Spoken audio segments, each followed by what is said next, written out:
السلام عليكم، شلونكم طلاب؟ ان شاء الله بالف خير. وياكم الاستاذ عباس علي الغالبي.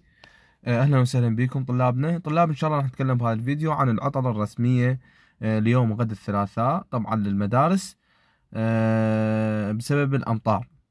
طبعا هنا نزلنا لكم مناشدة. طبعا المتنبئ الجوي يطالب بضرورة تعطيل الدوام الرسمي مثل ما جاي تشوفون ليوم غد الثلاثاء بسبب غزارة الامطار.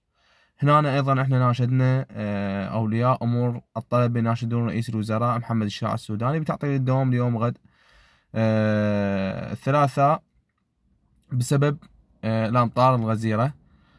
ان شاء الله احنا راح نوافيكم كل الاخبار. ان شاء الله راح ننشركم على هاي قناتي حطيت لكم اياها باول تعليق. شكو خبر لحد الان ما انطوا عطله، بس انت شكو خبر تلقيه هنا عن العطله الرسميه، تاكد لكم 100% يلا انشر لكم العطله. فتابعوها، حطيتها باول تعليق، تابعها 100%. واي محافظه تحط ان شاء الله راح انزلها لكم. لهنا وصلت لنهايه الفيديو، في امان الله وحفظ.